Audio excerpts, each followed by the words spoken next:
ఈరోజు ఆంధ్రప్రదేశ్ రాష్ట్రం విశాఖపట్నంలోని స్టీల్ ప్లాంట్లో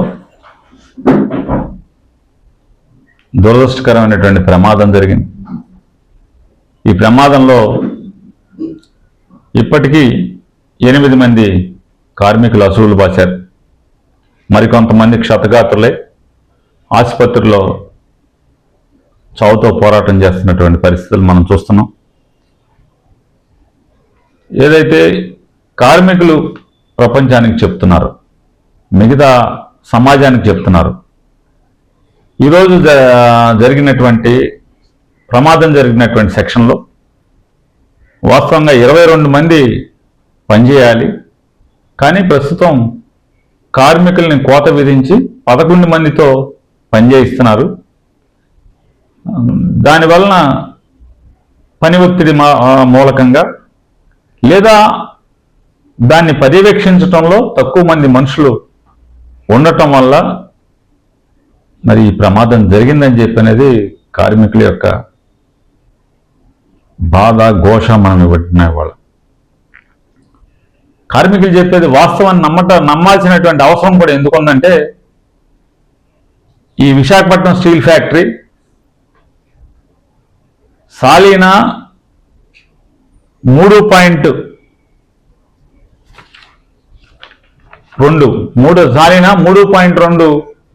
మిలియన్ టన్నులు ఉత్పాదక సామర్థ్యం ఉన్నప్పుడు 18,000 మంది కార్మికులతో ఈ ఫ్యాక్టరీ పనిచేసింది. అంటే సంవత్సరానికి 3.2 మిలియన్ టన్నుల సామర్థ్యం, ఉత్పాదక సామర్థ్యం ఉన్నప్పుడు 18,000 కార్మికుల మంది ఆధారపడేది పనిచేస్తే, ఇవాళ 7.3 మిలియన్ టన్నుల సామర్థ్యం, సాలీనా 7.3 మిలియన్ టన్నుల సామర్థ్యంతో, ఉత్పాదక సామర్థ్యంతో అది పనిచేస్తుంటే, కేవలం పర్మనెంట్ కానీ కాంట్రాక్ట్ కానీ అవుట్సోర్సింగ్ కానీ అందరూ కలిపి 8,000 మంది కార్మికులు మాత్రమే వాళ్ళు పనిచేస్తున్నారనేది కార్మికులు చెప్తున్నారు. అంటే 3.2 మిలియన్ టన్నులు ఉన్నప్పుడేమో అది సామర్థ్యం, అంటే ఉత్పాదక సామర్థ్యం ఉన్నప్పుడు 18,000 మంది కార్మికులు పనిచేస్తే, ఇవాళ దానికి రెట్టింపు 100% కంటే కూడా ఎక్కువ ఉత్పత్తి జరుగుతున్నా కూడా 8,000 మంది, దాంట్లో సగం మంది కూడా కాదు, సగం కంటే కూడా తక్కువ మంది కార్మికులతో పని చేయించబట్టే కాకుండా, దానిలో ఉన్నటువంటి దాదాపుగా గడిచిన 2 సంవత్సరాల నుంచి విఆర్ఎస్ పేరుతో అనుభవం ఉన్నటువంటి కార్మికులందరినీ కూడా బలవంతంగా ఇంటికి పంపించిన పరిస్థితి. వెరసి ఏమైందా అంటే ప్రాణాలు పోయినటువంటి పరిస్థితి.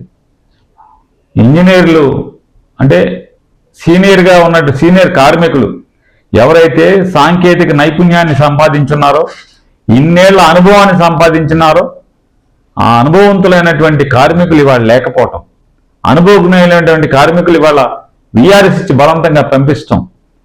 ఎక్కువగా ఫ్యాక్టరీ అంతా కూడా సగం మంది పైన కాంట్రాక్ట్ కార్మికులు, అలాగే డైలీ వేజెస్ వారు ఉండటం వల్ల ఇవాళ ప్రమాదాలు జరిగేటువంటి కారణాలు ఎక్కువ అవుతున్నాయని చెప్పని వాళ్ళ కార్మికులందరూ కూడా గట్టిగా చెప్తున్నారు. స్టీల్ ఫ్యాక్టరీకి ఇప్పటికే ఉన్నటువంటి సాంప్రదాయం ప్రకారం ఇప్పటికే దాంట్లో ఉన్నటువంటి మరణించిన వారికి, గతంలో మరణించిన వారికి 2011లో 5 లక్షలు ఇచ్చారు. ఇవాళ 2026 ఇది, అంటే 15 ఏళ్ళ తర్వాత కూడా 5 లక్షలే కదా. ఇంకా మిగతా ఏమున్నా సరే వాళ్ళ కంపెనీ పాలసీ లేదా వేజ్ అగ్రిమెంట్ ప్రకారం వాళ్ళకి వచ్చే డబ్బులే తప్పితే రాష్ట్ర ప్రభుత్వం ఏం సాయం చేసింది, ఏం అండగా ఉంది, ఏం సాధించింది? అయినా మీరు వెళ్తే మానవత్వంతో వెళ్ళారు, వెళ్ళినప్పుడు అంతే ఉండాలి, అంతే ఉందాగా ఉండాలి, చేతనైతే చెయ్యాలి, లేదంటే అన్నీ రావాలి. పైగా ఏం చెప్తారు మీరు? ముఖ్యమంత్రి గారు కొడుకు మాట్లాడతాడు, వ్యంగ్యంగా జగన్ గారి గురించి మాట్లాడతా, జగన్ వచ్చాడా అని అడుగుతాడు. మీరు ఎప్పుడు వెళ్ళారు? ముఖ్యమంత్రి వెళ్ళాడా? ఈ రాష్ట్రానికి ముఖ్యమంత్రి నిన్న సాయంత్రం సంఘటన జరిగితే బెదవాళ్ళ కూర్చొని రివ్యూ చేసుకుంటారా? బెదవాళ్ళ కూర్చొని రాష్ట్ర ముఖ్యమంత్రి రివ్యూ చేస్తాడు. 8 మంది అసువులు బాస్తే ప్రమాదంలో చూడండి, నిజంగా కేంద్ర మంత్రి బెంగళూరు నుంచి నిన్న వచ్చేసాడు. సంఘటన 6:05:30కు జరిగితే సుమారుగా 10:00కో 11:00కో కేంద్ర మంత్రి బెంగళూరు నుంచి వచ్చాడు. కేంద్ర మంత్రి ఈ రాష్ట్రానికి ముఖ్యమంత్రి కానీ యథార్థ ముఖ్యమంత్రిగా చెప్పుకుంటున్నటువంటి లోకేష్ కానీ లేదా ఉప ముఖ్యమంత్రిగా ఊరేగుతున్నటువంటి పవన్ కళ్యాణ్ గారే. మీకు తెల్లారి ఇవాళ మధ్యాహ్నం దాకా మీకు తిరిగి దొరకలేదు. మీరు జగన్ వచ్చాడా అని వ్యంగ్యంగా మారుతారు. 11 మంది కెప్టెన్ వచ్చాడా అని. కొంచెం దేవుడు పెట్టాలి కదా మనకి, తప్పు కదా. చంద్రబాబు నాయుడు గారు కాస్త సంస్కారం నేర్పి వదలండి. తప్పు కదా ఇది, ఈ రకంగా మాట్లాడటం. ఆయన పవన్ కళ్యాణ్ గారు మాట్లాడతారు, వారేమంటారు ఆయన చెయ్యెత్తమన్నప్పుడు కార్మిక సంఘాలు చెయ్యెత్తలేదంట, అందుకని క్యాప్టివ్ మైన్ ఇప్పించలేదంట. అంటే ఫ్యాక్టరీకి ఉండాల్సినటువంటి సొంత మైను కేంద్ర ప్రభుత్వంతో ఇప్పించలేదంట. క్యాప్టివ్ మైన్ ఎందుకు ఇప్పించలేదంటే ఈయన ధర్నాకి వెళ్ళి చేయెత్తమన్నాడంట. ఢిల్లీ నాతో ఎవరు వస్తారు చేయెత్తని అన్నాడంట. ఎవరు చేయెత్తలేదంట. చేయెత్తలేదు కాబట్టి నేను క్యాప్టివ్ మైన్ ఇప్పించలేదని మాట్లాడుతున్నారు వారు. ఇంకేమన్నా అంటే ఇంకా వచ్చి దగాకోరు మాట ఏం మాట్లాడుతున్నారంటే పవన్ కళ్యాణ్ గారు, జగన్మోహన్ రెడ్డి ప్రైవేటీకరించడానికి ప్రయత్నం చేశాడు, నేను ఆపానని చెప్తున్నారు. తప్పు కదా. కేంద్ర మంత్రి కుమారస్వామి గారు సాక్షాత్తు ఆయన నోటితో ఆయన చెప్పాడు, దీపం పథకం కింద దీన్ని 100% దీన్ని ప్రైవేట్కి చేసేటాకి అమ్మేటాకి కేంద్ర ప్రభుత్వం నిర్ణయం తీసుకుంది. నిర్ణయం తీసుకుంటే 2020లో ఉన్నటువంటి అప్పటి రాష్ట్ర ప్రభుత్వం జగన్మోహన్ రెడ్డి ప్రభుత్వం అసెంబ్లీలో దీనికి వ్యతిరేకంగా తీర్మానం చేసి పంపింది. యాజిటేషన్ జరిగినాయి కార్మికులు, అందుకని అప్పటి నుంచి అలాగే ఉండిపోయింది. కానీ కేంద్ర ప్రభుత్వం ఈ రోజు దాకా దాన్ని వెనక్కి తీసుకున్నటువంటి నిర్ణయం తీసుకోలేదు అని చెప్పి వారు చెప్పారు. పైన కింద మీ ప్రభుత్వంలో ఉన్నటువంటి కేంద్ర ఉక్కు శాఖ మంత్రి గారు చెప్పిన మాట పవన్ కళ్యాణ్ గారు. కేంద్ర ప్రభుత్వం ఇంతవరకు ప్రైవేటైజ్ చేయాలి అని తీసుకున్న నిర్ణయాన్ని పునరాలోచించలేదు, వెనక్కి తీసుకోలేదని చెప్పారు ఆయన. జగన్మోహన్ రెడ్డి గారి ప్రభుత్వం అసెంబ్లీలో ఇది ప్రైవేట్ చేయడానికి వీల్లేదని చెప్పి తీర్మానం చేసి ప్రభుత్వం గట్టిగా నిలబడిందని చెప్పారు. మీరేం మాట్లాడుతున్నారు? 2 ఏళ్ల నుంచి నిద్రపోయారా? ఏ ఒక్క రోజన్నా మీరు స్టీల్ ప్లాంట్కి వెళ్ళి సందర్శించారా? ముఖ్యమంత్రి గారు ఏం చెప్పాడు? స్టీల్ ప్లాంట్ ప్రైవేట్ అయిపోతుందంటే దానికి మూల కారణం కార్మికుల యొక్క ఆలోచన సరళే అని చెప్పాడు. ఏమంటారు దాన్ని? తప్ప ఒప్ప ఎవరు దివాళా కోరుతాను? నమ్మశక్యంగానే ఉంది. ఎందుకని? కార్మికుల సంఖ్య తగ్గిపోయింది, పనిభారం ఉత్పాదన శక్తి పెరిగిపోయింది, అనుభవజ్ఞులు ఇంటికి వెళ్ళిపోయారు. అనుభవం లేనటువంటి తక్కువ జీతానికి పనిచేస్తారు, ప్రొడక్షన్ కాస్ట్ తక్కువద్దని చెప్పేటువంటి